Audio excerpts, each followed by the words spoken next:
computer? Okay. So LaJean, I want to take a minute just to thank you for all the ways that you've partnered with John Carroll for more than 30 years.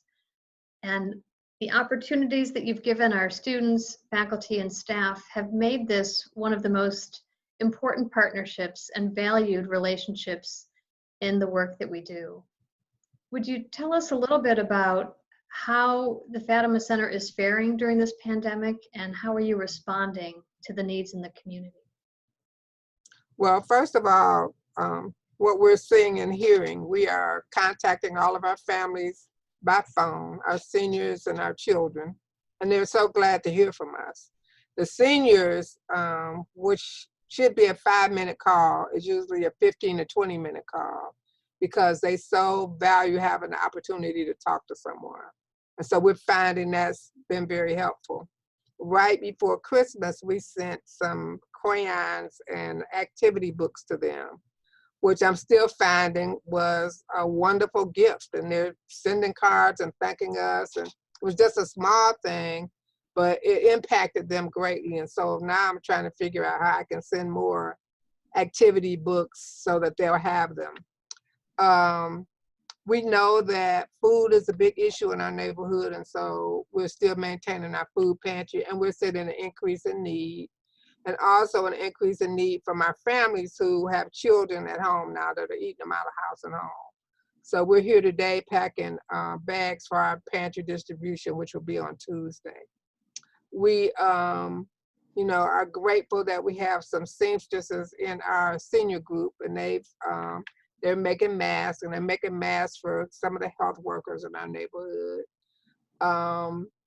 We are really kind of discouraged a little, because I think that whole sense of community that you have when you're gathered together in the work and with the seniors is pretty stressful for them. And they say right out of their bat how much they miss us. And when can they come back? And how soon can they get back to the center? So we know it's a tremendous burden on them not being able to come out. The social isolation is really hard for them, which is why they come to the senior program in the first place. So we're being very prayerful that, we can continue to have our staff call them and check in on them, and just try and keep up with them. As it relates to our young people, that's a more difficult scenario, in that we're calling them, of course, we're calling their families. Numbers change. People whose phone were working are not working now, because, of course, that's an added expense. And so we're being prayerful about that, hoping that they're able to manage their school online. Wi-Fi in our neighborhood is not strong anyway. And so those are some of the challenges we are aware of. We are not taking any things for our donation table at all. And so we know that is, was a need for people, but also a reason for them to get up and come out and come into the building. And so that's a whole different population.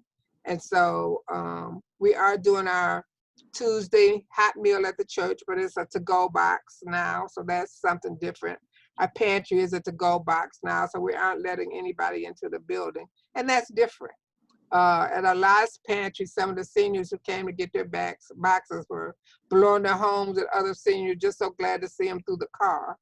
Our senior program was a cafe kind of situation where we had live music and all kinds of arts and crafts. And so there's a sense of loss there.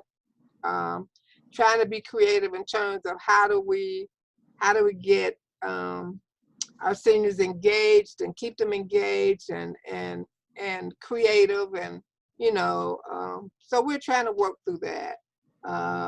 Many of them don't have email accounts. We do have a robocall situation, so we are able to robocall them with greetings and letting them know we're thinking of them and telling them to take their medication and stay healthy and all of that. So that's been very helpful for us. But this is a day-by-day situation. And of course, we miss the John Carroll students. And I know that the seniors miss them as well, and they miss us. Our after-school program, of course, has been closed. this will probably be the first year in the 35 years that I've been here we don't do summer camp. And so that's a hard one, but there's no way that we think we can do the social distancing and the other things and keep kids safe. And so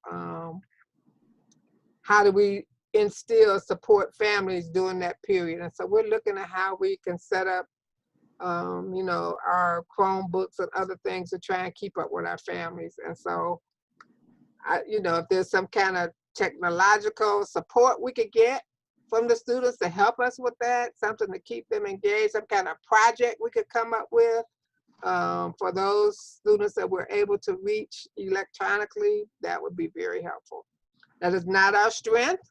And so what are the kinds of things if there's, that even the students can do in terms of reaching out to their kids that they have relationships with? I don't know the answers to all of that, but we're open. Okay. These times really are highlighting the role the center plays in the community and that lifeline of connection, of yes, face-to-face community building is at the heart of everything that you do and everything that you're about. How are you seeing signs of hope in these times, and what are some of the ways that you've been staying strong in the midst of all these challenges? Well, it is in the fact that we're getting calls from our families and our seniors checking on us, wanting to know how we're doing, and trying to keep up with us, which is it's so funny to me. They understand, and the seniors knocking on the door saying, I made some masks for the staff. We want you to be safe, and then sliding them through the door. And so, and feeling very much like this is a strong community. Looking at those things that we could do to support, families. If the seniors had been here, they would have dyed Easter eggs. We would have prepared Easter baskets and all of that. And so we didn't do that this year either. But they were so grateful for the activity books and the crayons and the pencils and now we're trying to figure out again how to do make sure that we continue to do those kinds of things that we either dropped it off or they got it in the mail. And that was wonderful. And, even as we were delivering them waving through the door, standing on our porch or us blowing our horn. And so very much feeling privileged to be able to do that and provide that, and looking forward to being able to do that again, and looking forward to the weather getting better, which might create some more additional opportunities for us to be able to see them, in person from their porch or their front door or something.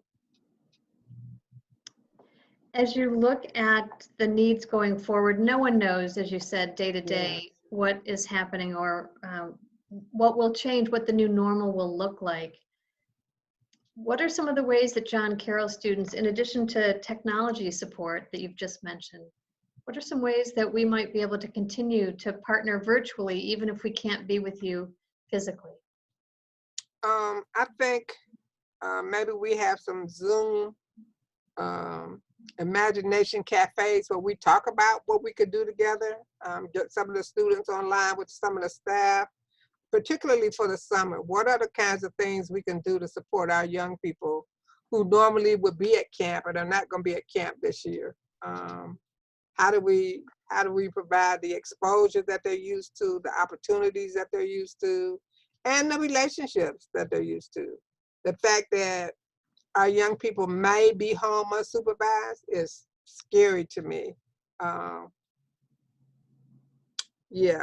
So I'm open to trying to have some conversations about this and looking at, what kinds of technology camp things we can do online.